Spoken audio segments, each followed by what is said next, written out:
Hello friends, I am Pratibha and again welcome back to my YouTube channel. तो आज के इस वीडियो में हम जो टॉपिक डिस्कस कर रहे हैं वो है नेशनल एजुकेशन पॉलिसी के ऊपर। ठीक है, तो यहाँ पर NEP के बारे में हम डिस्कस कर रहे हैं, जो हमारी नई शिक्षा नीति के अंतर्गत आई है। नेशनल एजुकेशन पॉलिसी 2020-21 से रिलेटेड जो हमारी अभी आई हुई है लेटेस्ट। ठीक है, उसके ऊपर आज हम बात कर रहे हैं। एक्चुअली हमें कमेंट सेक्शन पे भी आया था कि थोड़ा इसके बारे में बता दीजिए कि इसके ऊपर आप असाइनमेंट किस तरीके से प्रिपेयर करेंगे। तो यहाँ पे असाइनमेंट से रिलेटेड जितने भी मेन टॉपिक्स हैं उनको आज हम यहाँ पे डिस्कस कर लेंगे कि आप किन किन टॉपिक्स को जो है अपने BEd के असाइनमेंट में उन्हें ले सकते हो। ठीक है, और वीडियो में आगे जाने से पहले अगर आपने हमारे चैनल को सब्सक्राइब नहीं किया तो मेक श्योर आप इसे ज़रूर सब्सक्राइब कर लें और पास ही पड़े बेल आइकन को ज़रूर दबाएं, ताकि जब जब भी हम वीडियो डालें आपके पास नोटिफिकेशन ईजिली और सबसे पहले आपको नोटिफिकेशन मिले। ठीक है, तो हम डिस्कस कर लेते हैं कि NEP यानी कि हमारी जो नेशनल एजुकेशन पॉलिसी है वो आखिर है क्या। तो सबसे पहले हम थोड़ा बहुत इसके बारे में डिटेल हम देखेंगे। आई होप कि आपको स्क्रीन पर ये काफ़ी अच्छी तरीके से दिख रहा होगा। नेशनल एजुकेशन पॉलिसी के बारे में हम थोड़ा डिस्कस करेंगे यहाँ पर।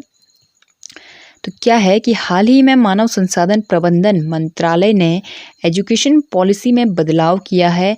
यह बदलाव इसरो प्रमुख डॉक्टर कस्तूरी रंगन की अध्यक्षता में किया गया है। ठीक है, ये भी एक मोस्ट इंपॉर्टेंट क्वेश्चन है जो कि आपके CTET से रिलेटेड भी हो सकता है। आपको ये पूछा जा सकता है कहीं पे भी, CTET हो गया, UTET हो गया, इन चीज़ों में भी आपको ये क्वेश्चन पूछा जा सकता है कि नेशनल एजुकेशन पॉलिसी जो नई वाली शिक्षा नीति है वो किसकी अध्यक्षता में ली गई थी। तो यहाँ पर है कि इसरो प्रमुख डॉक्टर कस्तूरी रंगन की अध्यक्षता में ये जो है बैठक हुई थी। ठीक है, उसके बाद है नेशनल एजुकेशन पॉलिसी के अंतर्गत स्कूलों तथा कॉलेजों में होने वाली शिक्षा की नीति तैयार की जाती है। भारत सरकार ने नई नेशनल एजुकेशन पॉलिसी 2020 आरंभ की है, जिसके अंतर्गत सरकार ने एजुकेशन पॉलिसी में काफ़ी सारे मुख्य बदलाव किए हैं। नई नेशनल एजुकेशन पॉलिसी की यहाँ पे बात हो रही है कि के माध्यम से भारत को वैश्विक ज्ञान महाशक्ति बनाना है।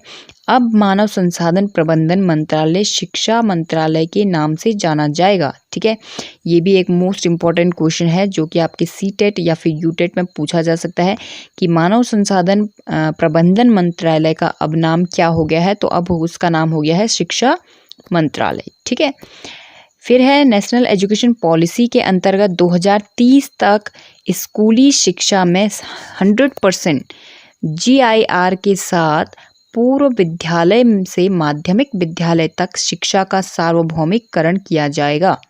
ठीक है, इससे पहले क्या था, 10+2 का जो पैटर्न है वो फॉलो किया जाता था, परंतु नई शिक्षा नीति के अंतर्गत जो हमारा पैटर्न हो जाएगा वो हो जाएगा 5+3+3+4। यानी कि नई शिक्षा नीति में जो पैटर्न हम फॉलो करेंगे शिक्षा नीति के अंतर्गत वो हमारा ही है 5+3+3+4। ठीक है, यह नेशनल एजुकेशन पॉलिसी 2014 के आम चुनाव में भारतीय जनता पार्टी का घोषणा पत्र में ये शामिल किया गया था नई शिक्षा नीति को लाने के लिए। ठीक है, उसके बाद है विश्वविद्यालय एवं कॉलेजों में पाठ्यक्रमों में शामिल होगा NCC कोर्स। ठीक है, तो यहाँ पे NCC कोर्स को जो है विश्वविद्यालयों में भी या फिर जो भी हमारे कॉलेजेस हैं उनमें जो है पाठ्यक्रम के रूप में इसे शामिल किया जाएगा। तो इसमें क्या है, इसे भी हम थोड़ा डिटेल में देख लेते हैं कि नई शिक्षा नीति के अंतर्गत NCC को प्रोत्साहन देने का प्रावधान है। इसी बात को ध्यान में रखते हुए UGC एवं NICT द्वारा NCC को विश्वविद्यालयों में एक वैकल्पिक विषय के रूप में चुनाव किए जाने का निर्णय लिया गया है।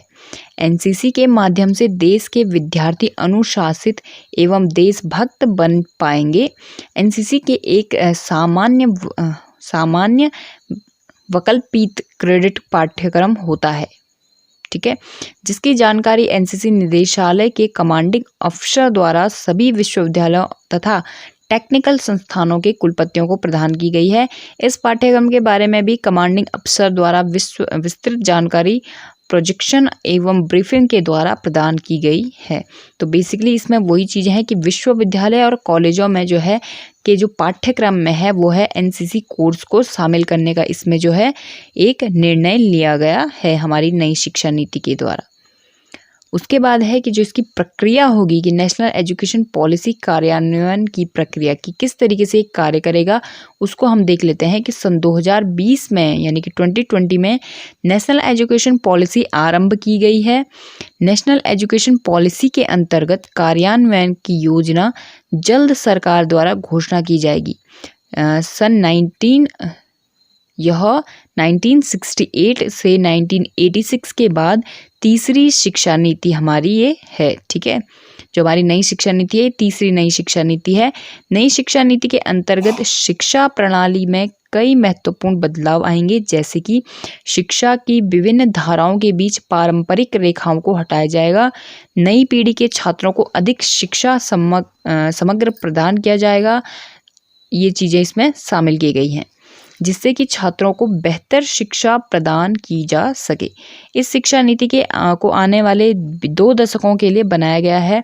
इस शिक्षा नीति के चरणबद्ध तरीके से लागू किया जाएगा इसे, और सितंबर माह में एक शिक्षा पर्व आयोजित किया गया था, ठीक है। इस शिक्षा नीति से रिलेटेड एक जो है पर्व यहाँ पर सितंबर में जो है किया गया था 2019 में। इस शिक्षा पर्व के दौरान नेशनल एजुकेशन पॉलिसी की कार्यान्वयन की चर्चा इसमें की गई थी कि हमें जो नई शिक्षा नीति लानी चाहिए किस तरीके से वो आएगी। उसके बाद हम यहाँ पे बात करेंगे कि NEP यानी कि जो हमारी नेशनल एजुकेशन पॉलिसी है उसके क्या उद्देश्य हैं। उसके उद्देश्यों को अब हम जान लेते हैं कि नेशनल एजुकेशन पॉलिसी का मुख्य उद्देश्य भारत में प्रदान की जाने वाली शिक्षा को वैश्विक स्तर पर लाना है, जिससे कि भारत एक वैश्विक ज्ञान महाशक्ति बने। नेशनल एजुकेशन पॉलिसी के माध्यम से शिक्षा का सार्वभौमिककरण किया गया है। नेशनल एजुकेशन पॉलिसी 2021 में सरकार के माध्यम से पुरानी एजुकेशन पॉलिसी में काफ़ी सारे संशोधन किए गए हैं, जिससे कि शिक्षा की गुणवत्ता में सुधार आएगा और बच्चे अच्छी शिक्षा को प्राप्त कर पाएंगे। तो ये इसका उद्देश्य है बेसिकली कि जो पुरानी शिक्षा पॉलिसी है उसमें काफ़ी सारे जो है संशोधन करे गए हैं, ताकि जो है बच्चे जो है अच्छी तरीके से शिक्षा को प्राप्त कर पाएँ। अब हम बात करेंगे नेशनल एजुकेशन पॉलिसी के सिद्धांत। इन सारी ही चीज़ों को जो भी हम मेन पॉइंट्स बता रहे हैं इसको आप जो है अपने असाइनमेंट में बीएड के असाइनमेंट में, अगर आपको जो है कोई असाइनमेंट आपको मिल रखा है बीएड के स्टूडेंट को, तो उसमें आप बिल्कुल इन्हें लिख सकते हो। ये बिल्कुल जो है आपकी फाइल को अच्छा दिखाने का प्रयत्न करेगा। मतलब आपके जो है लगभग सारे के सारे जितने भी डिटेल हैं NEP के बारे में, नेशनल एजुकेशन पॉलिसी के बारे में जितनी भी डिटेल्स होती हैं वो सारी हमने यहाँ पर जो है ली हुई हैं अपने इस वीडियो के अंतर्गत, ठीक है। तो यहाँ पे नेक्स्ट जो हमारा टॉपिक है वो है नेशनल एजुकेशन पॉलिसी के सिद्धांत। तो क्या सिद्धांत है एजुकेशन पॉलिसी के, वो हम देख लेते हैं कि प्रत्येक बच्चे की क्षमता की पहचान एवं क्षमता का विकास करना, ये तो फर्स्ट सिद्धांत है इसका, ठीक है। सेकंड है इसका साक्षरता एवं संख्यात्मकता में के ज्ञान को बच्चों के अंतर्गत विकसित करना, ठीक है। जितनी भी जो है न्यूमेरिकल होते हैं या नंबर से रिलेटेड जो भी नॉलेज होता है उनको जो है विकसित करना बच्चों के अंदर। थर्ड है शिक्षा को लचीला बनाना। फोर्थ है एक सार्वजनिक शिक्षा प्रणाली में निवेश करना। उसके बाद है गुणवत्तापूर्ण शिक्षा को विकसित करना। नेक्स्ट इसमें है कि बच्चों को भारतीय संस्कृति से जोड़ना, ये भी एक इसका मेन सिद्धांत रखा गया है नई शिक्षा नीति में। उसके बाद है उत्कृष्ट स्तर पर शोध करना। नेक्स्ट है बच्चों को सुशासन सिखाना एवं सशक्तिकरण करना। नेक्स्ट जो है वह है शिक्षा नीति को पारदर्शी बनाना। उसके बाद है तकनीकी यथासंभव उपयोग पर जोर देना। नेक्स्ट जो है मूल्यांकन पर जोर देना। उसके बाद है विभिन्न प्रकार की भाषाएं सिखाना। और जो लास्ट इसमें पॉइंट है वह है बच्चों की सोच को रचनात्मक एवं तार्किक यहाँ पर करना या बनाना, ठीक है। तो ये कुछ पॉइंट्स थे जो उसके सिद्धांतों से रिलेटेड थे कि जो हमारी नेशनल एजुकेशन पॉलिसी है वो किन सिद्धांतों पर जोर देगी, ठीक है। तो यहाँ पे इतने सारे ऑप्शंस पे वो बहुत ध्यान देने वाली है इस बार नई शिक्षा नीति, ठीक है। उसके बाद हमने यहाँ पे थोड़ा सा विवरण लिया है कि नेशनल एजुकेशन पॉलिसी का विवरण कि इसके अंतर्गत किन किन चीज़ों के ऊपर ज़्यादा ध्यान दिया जाएगा, मतलब क्या क्या चीज़ें उन्होंने शेड्यूल में बनाई है, चाहे वो एक शिक्षक के लिए हो या फिर वो शिक्षार्थी के लिए हो। तो नेशनल एजुकेशन पॉलिसी के अंतर्गत शिक्षकों के लिए व्यावसायिक विकास अनिवार्य कर दिया गया है। इसके लिए दीक्षा प्लेटफॉर्म पर 50 घंटे का मॉड्यूल लॉन्च किया गया है। इस मॉड्यूल के अंतर्गत 4 से 5 घंटे के 18 मॉड्यूल होंगे। इन मॉड्यूल के माध्यम से शिक्षकों के लिए इन सर्विस ट्रेनिंग आयोजित की जा सकेगी। इस मॉड्यूल में प्राथमिक शिक्षा के सभी पहलुओं को कवर किया है। शिक्षा मंत्रालय द्वारा एक राष्ट्रीय मिशन के अंतर्गत foundation literacy and numerous mission को मंजूरी दे दी गई है। सरकार द्वारा दिशा प्लेटफॉर्म के माध्यम से ई लर्निंग का काफ़ी विकास किया जाएगा। ठीक है, अभी क्योंकि जो है हमें पता है कि इस तरीके से जो है हमारे यहाँ जो पेंडेमिक टाइम जो चल रहा था बीच में, तो इससे ई लर्निंग को काफ़ी ज़्यादा बढ़ावा मिला है। तो ई लर्निंग पर यहाँ पे काफ़ी ज़्यादा जोर दिया जाएगा। नई शिक्षा नीति के अंतर्गत इसका विकास किया जाएगा। ठीक है, जिससे कि छात्रों को ई कंटेंट जो है उपलब्ध कराया जा सके। ठीक है, इसके बाद जो है ये सारे के सारे इसके विवरण के अंतर्गत आते हैं नेशनल एजुकेशन पॉलिसी के अंतर्गत। ठीक है, अगर आपको ये कंटेंट जो है पसंद आता है तो आप बिल्कुल यहाँ से नोट डाउन कर सकते हैं इस कंटेंट को। ठीक है, और अगर आपको जो है एक्स्ट्रा कुछ और कंटेंट चाहिए तो आप बिल्कुल जो है इंटरनेट की हेल्प आप ले सकते हो। इसके बाद है यहाँ पे कि नेशनल एजुकेशन पॉलिसी के अंतर्गत सीबीएसई जो परीक्षा है उसमें सुधार चरणबद्ध तरीके से किया जा रहा है।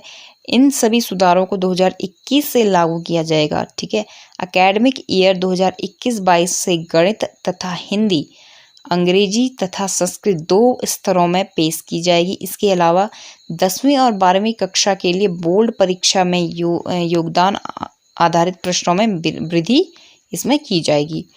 यह योगदान आधारित प्रश्नों को बोर्ड परीक्षा में आरंभ किया जा चुका है और प्रतिवर्ष इन्हें 10% की दर से इसे बढ़ाया जाएगा। जो भी क्वेश्चंस में थोड़ा बहुत चेंजेस अब देखने को मिलेंगे क्वेश्चन पेपर में। ठीक है, उसके बाद है पर्सनल एजुकेशन पॉलिसी, शिक्षण प्रशिक्षण के लिए है। तो ये चीज़ भी अगर आप लिखना चाहें अपने जो है नेशनल एजुकेशन पॉलिसी के अंतर्गत तो आप लिख सकते हैं, वरना आप इसे स्किप भी कर सकते हैं।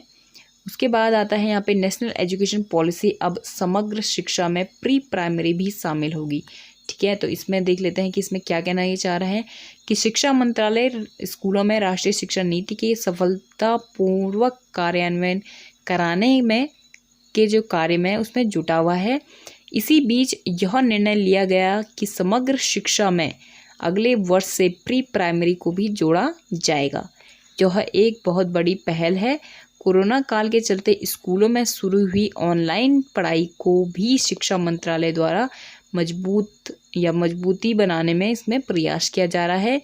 सभी राज्यों में से समग्र शिक्षा के अंतर्गत प्रस्ताव भेजने का सुझाव भी शिक्षा मंत्रालय द्वारा दिया गया है।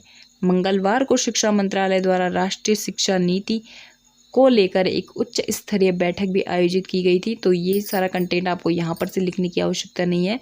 ठीक है, ये आपको लिखने की आवश्यकता नहीं है। आप सिंपल इतना लिख सकते हैं कि जो इस चीज़ का जो सुधार के लिए जो इसका मंत्रालय द्वारा कोशिश अभी जारी है या जारी की गई थी उस समय पे।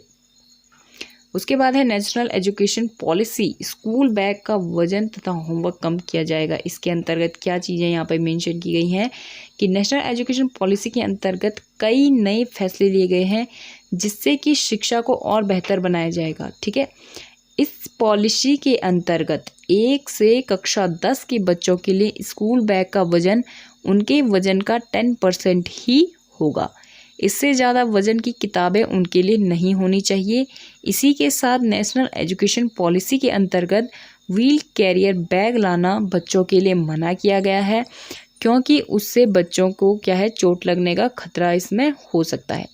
सभी विद्यालयों में एक डिजिटल वेइंग मशीन रखी जाएगी। ठीक है, जो कि बच्चों के जो बैग होता है स्कूल का, ठीक है, उसका बैग को वो वेट करेंगे और उसे मॉनिटर करेंगे कि आखिर जो है बच्चों का जो स्कूल का बैग है वो हल्का है या फिर भारी है। ठीक है, तो एक वेटिंग मशीन भी वहाँ पर रखी जाएगी। ये प्रावधान दिए गए हैं। अभी ये पूरी तरीके से लागू नहीं किया गया है या फिर अभी तो लागू हुआ ही नहीं है बेसिकली। फिर इसके बाद है नेशनल एजुकेशन पॉलिसी का पाठ्यक्रम। तो पाठ्यक्रम में क्या है कि नेशनल एजुकेशन पॉलिसी 2021 के अंतर्गत पाठ्यक्रम को भी कम किया जाएगा। केवल इतना ही पाठ्यक्रम रखा जाएगा जो क्या है, अनिवार्य है। इसी के साथ क्रिटिकल थिंकिंग पर ज़्यादा ध्यान दिया जाएगा। इस योजना के अंतर्गत टेक्नोलॉजी के माध्यम से, जैसे टीवी चैनल के माध्यम से हो गया, या हमारी ऑनलाइन बुक हो गया, या फिर जो भी हमारे ऐप्स होते हैं, ऑनलाइन ऐप्स जिनके ज़रिए हम पढ़ते हैं, उन चीज़ों को यहाँ पर बढ़ावा दिया जाएगा। फिर हम बढ़ते हैं घटक के ऊपर, यानी कि नेशनल एजुकेशन पॉलिसी प्रारंभिक शिक्षा के मुख्य घटक कौन कौन से हैं। तो प्रारंभिक बाल्यावस्था देखभाल, ठीक है। तो इसमें क्या है कि एक शोध के अनुसार बच्चों के मस्तिष्क का 85% विकास 6 वर्ष की आयु में हो जाता है। इस स्थिति में बच्चों के शारीरिक एवं मानसिक विकास के लिए आरंभिक 6 वर्ष बहुत महत्वपूर्ण होते हैं। नेशनल एजुकेशन पॉलिसी के अंतर्गत 6 वर्ष की आयु तक के बच्चों पर खास ध्यान देने का प्रावधान इसमें रखा गया है, ताकि बच्चों का जो है विकास संपूर्ण रूप से हो सके। उसके बाद जो सेकंड पॉइंट इसमें है वो है बुनियादी साक्षरता एवं संख्यात्मकता, ठीक है। तो यानी कि इस घटक के अंतर्गत बुनियादी साक्षरता एवं संख्यात्मकता के ज्ञान को विकसित करने के लिए निपुण योजना का संचालन किया जाएगा।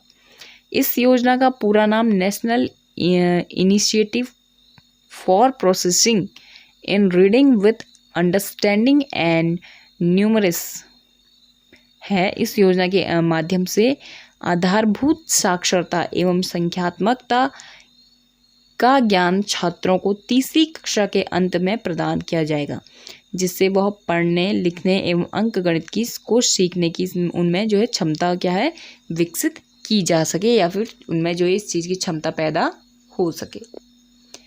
थर्ड जो इसमें पॉइंट है वो है ड्रॉप आउट रेट कम करना तथा सार्वभौमिक पहुंच सुनिश्चित करना, ठीक है। जिससे कि जो बच्चे ड्रॉप कर देते हैं बीच में स्कूलों को, उन्हें जो है उनकी जो संख्या है उसे कम करना भी इसका एक मेन उद्देश्य बोल सकते हैं, या फिर इनका प्रावधान इसमें रखा गया है। तो इसमें क्या है कि नेशनल एजुकेशन पॉलिसी आरंभ करने का एक मुख्य उद्देश्य ड्रॉप आउट रेट में कमी करना है। इस योजना के माध्यम से शिक्षा प्रणाली को लचीला बनाया जाएगा, जिससे कि बच्चे आसानी से शिक्षा प्रारंभ करने में सक्षम हो पाएंगे। बच्चे उन विषयों का चयन कर सकेंगे जो वो पढ़ना चाहते हैं।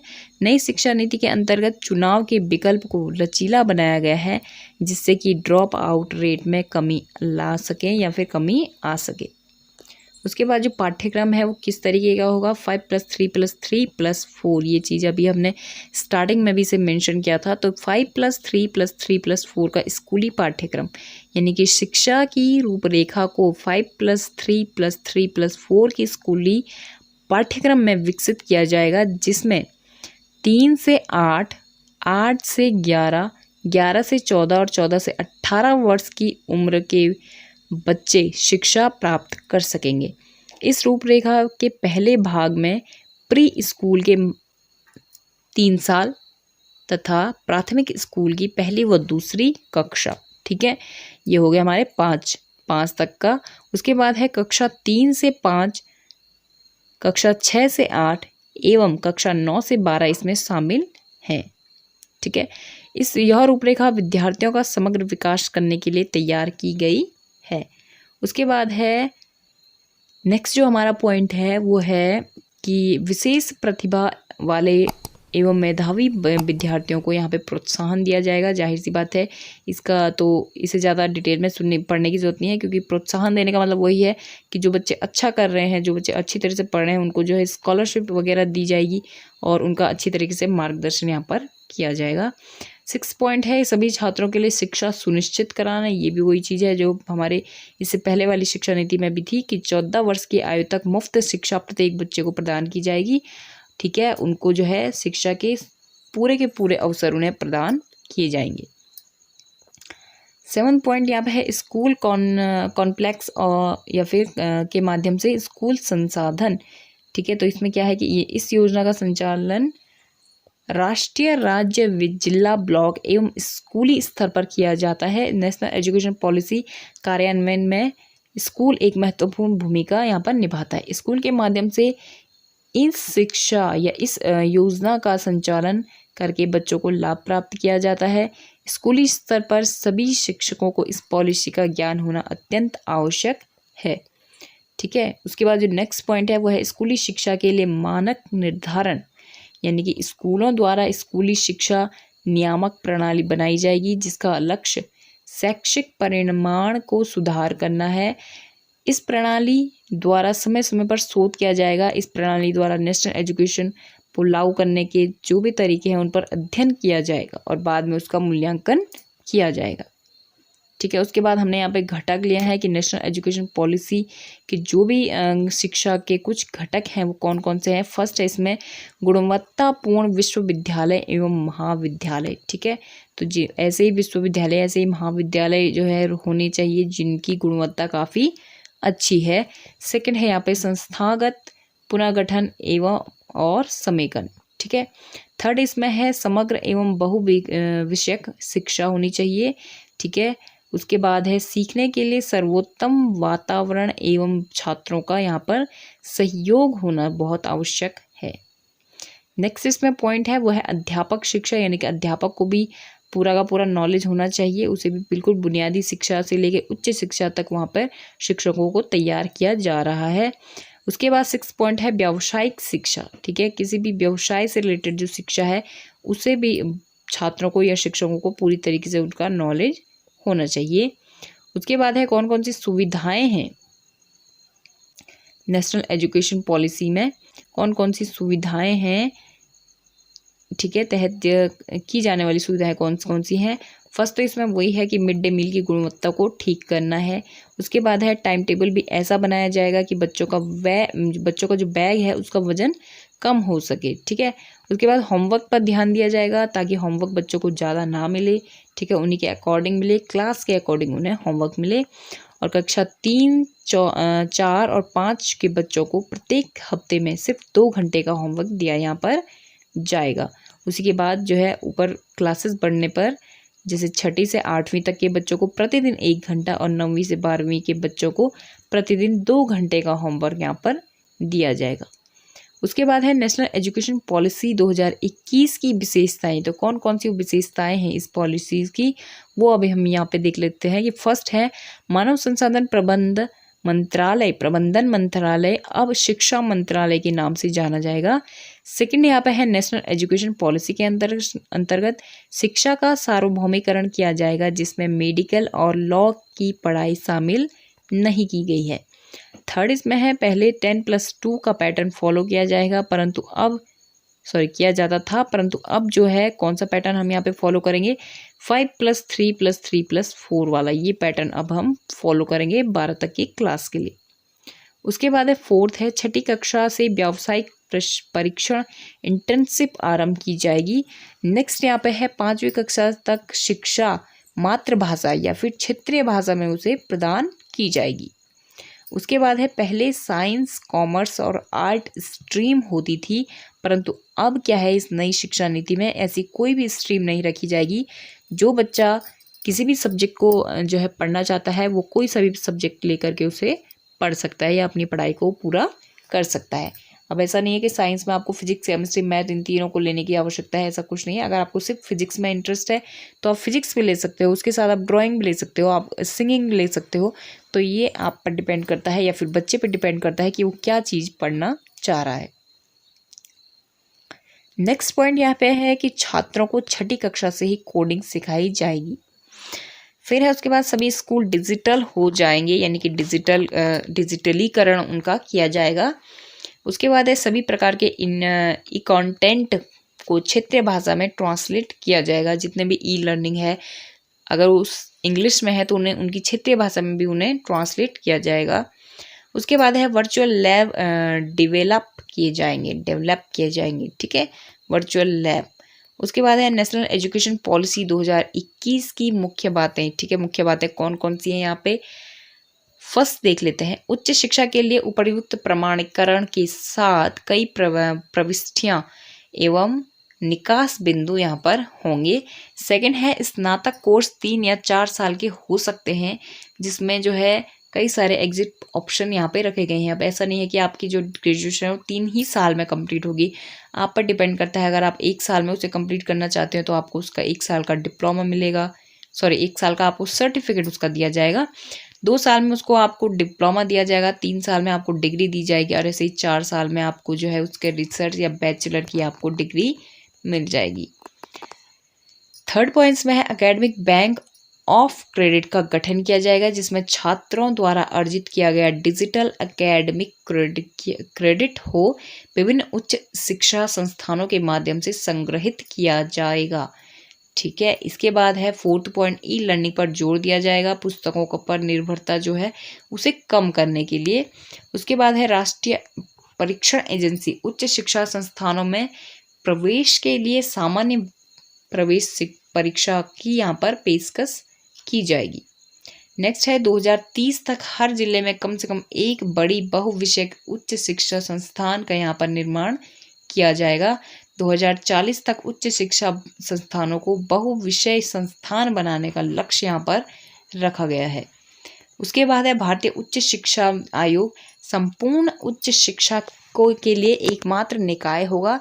यहाँ पे चिकित्सा और कानूनी यानी कि जो हमारे मेडिकल और लॉ के स्टूडेंट होते हैं उनको छोड़कर उनके। इसके बाद हमारा जो नेक्स्ट यानी कि 9th पॉइंट है वो है भारतीय उच्च शिक्षा आयोग के पास 4 जो है क्या होंगे, वर्टिकल होंगे, जो कि national higher education regulatory counselling, general education counselling, higher education counselling और नेशनल एक्रीडेशन काउंसलिंग होगा। ठीक है, इसके बाद जो हमारा नेक्स्ट पॉइंट है वो है शिक्षा नीति के अंतर्गत सरकारी तथा प्राइवेट शिक्षा मानव एक समान होंगे। ठीक है, इस शिक्षा नीति के अंदर क्या है, सरकारी तथा प्राइवेट शिक्षा जो भी हैं, जो भी लोग जो है गवर्नमेंट से कर रहे हैं या फिर जो प्राइवेट से कर रहे हैं वो क्या होंगे, समान होंगे। तथा दिव्यांग जनों के लिए शिक्षा में यहाँ पर बदलाव किया जाएगा। उसके बाद है नई शिक्षा नीति के क्या लाभ हैं, तो यहाँ पर लाभ हम देख लेते हैं। ये भी आपको बीएड के असाइनमेंट में लिखना होते हैं। ठीक है, क्या उनके लाभ हैं जो है नई एजुकेशन पॉलिसी के। तो फर्स्ट है इसमें नेशनल एजुकेशन पॉलिसी को लागू करने के लिए जीडीपी का 6% हिस्सा यहाँ पर खर्च किया जाएगा। सेकंड है पढ़ाई में संस्कृत और भारत की अन्य प्राचीन भाषाएं पढ़ने का जो है यहाँ पे विकल्प रखा जाएगा।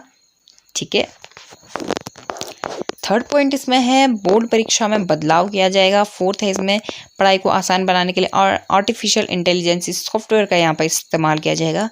नेक्स्ट है हायर एजुकेशन में एमफिल की डिग्री को खत्म किया जाएगा। यहाँ पे जो है मैं काफ़ी जल्दी पढ़ रही हूँ क्योंकि ये काफ़ी लंबा ये वीडियो हो जाएगा वरना। ठीक है, आई होप कि आपको यहाँ पे जो है प्रॉब्लम नहीं है। यहाँ पर जिन लोगों को इस तरीके से जो है मतलब अगर आपको प्रॉफिट लिखना है या फिर आपको इसके लाभ लिखने हैं तो आप बिल्कुल यहाँ से हमारा कंटेंट जो है लिख सकते हैं। 6th यहाँ पे एक्स्ट्रा करिकुलर एक्टिविटी को मेन सिलेबस में यहाँ पर रखा जाएगा। 7th पॉइंट है छात्रों को 3 भाषाएं यहाँ पे सिखाई जाएंगी जो राज्य अपने स्तर पर निर्धारित कर सकेंगे। 8th यहाँ पे है राष्ट्रीय शैक्षिक अनुसंधान और प्रशिक्षण परिषद द्वारा स्कूली शिक्षा के लिए राष्ट्रीय पाठ्यक्रम रूपरेखा यहाँ पे तैयार की जाएगी। ठीक है, 9th पॉइंट है इस शिक्षा नीति को लागू करने के लिए कई सारे संस्थान स्थापित किए जाएंगे जिससे कि यह पॉलिसी सुचारू रूप से चल पाए। 10th है नई एजुकेशन पॉलिसी के अंतर्गत बच्चों को पढ़ाई के साथ साथ उनके कौशल पर विशेष ध्यान दिया जाएगा। फिर है उसमें कि नई शिक्षा नीति के अंतर्गत यदि कोई छात्र कोई कोर्स बीच में छोड़कर दूसरे कोर्स में दाखिला लेता है तो वह पहले कोर्स में से निश्चित समय तक ब्रेक यहाँ पे ले सकता है और दूसरा कोर्स वहाँ पे ज्वाइन कर सकता है। ऐसा नहीं है कि आपको 3 साल का ग्रेजुएशन आपको करना है उसके बाद ही आप 3 या 4 साल का ग्रेजुएशन करना है उसके बाद ही आप कुछ और कोर्स कर सकते हो। ऐसा नहीं है हमारी नई शिक्षा नीति में। इसमें क्या है कि आप 1 साल का अगर आपने ग्रेजुएशन करा भी है तो आप कुछ 1-2 साल का गैप लेकर के दिखा सकते हो और आप अपने जो है पसंद से का कोई और कोर्स जो है वहाँ पे ज्वाइन कर सकते हो। ठीक है, उसके बाद आप जो है अपने ग्रेजुएशन को या फिर जो भी आप डिग्री ले रहे हो उसको आप फिर से आप कंप्लीट कर सकते हो। तो यहाँ पे ब्रेक आप बिल्कुल यहाँ पे दिखा सकते हो दूसरा कोर्स ज्वाइन करने के लिए। उसके बाद नेशनल एजुकेशन पॉलिसी 2021 के 4 चरण यहाँ पर हैं। कौन कौन से? एक तो है फाउंडेशन स्टेज, जो हमने इससे पहले भी डिस्कस कर लिया है, ठीक है। प्री पैट्रिक स्टेज, ये सारे के सारे 5+3+3+4 वाले जो है स्टेजेस हैं, इन्हीं के ऊपर यहाँ पे बात की गई है। उसके बाद बीएड किन किन जो मेन चीज़ें रही थी, ठीक है, जिन हाईलाइट रही थी जो चीज़ें मेन कि नई शिक्षा नीति में बताया गया था कि बीएड को अब 4 साल का कर दिया जाएगा। उसके बाद वोकेशनल स्टडीज़ पर यहाँ पर फोकस किया जाएगा। उसके बाद है मातृभाषा या फिर क्षेत्रीय भाषा में यहाँ पर शिक्षा दी जाएगी। उसके बाद है शिक्षकों की जो भर्ती है वो किस तरीके से की जाएगी, वो भी यहाँ पे बताया गया है हमारे द्वारा। 5th में है कि विदेशी भाषा सिखाने पर यहाँ पर जोर दिया जाएगा, जो लोग वहाँ उस चीज़ को सीखना चाहते हैं, ठीक है। तो आज की इस वीडियो में बस इतना ही। ये वीडियो काफ़ी ज़्यादा लंबा हो गया है क्योंकि ये नई शिक्षा नीति के ऊपर हमने सारा का सारा डिटेल हमने आपको बताया है। तो अगर आपको हमारा कंटेंट पसंद आता है, आप बिल्कुल इसे अपने असाइनमेंट में जो है प्रिपेयर कर सकते हो। और कंटेंट अगर आपको ऐसा हमारा पसंद आता है तो वीडियो को लाइक करें, शेयर करें, चैनल को जरूर सब्सक्राइब करते रहें। Thank you so much.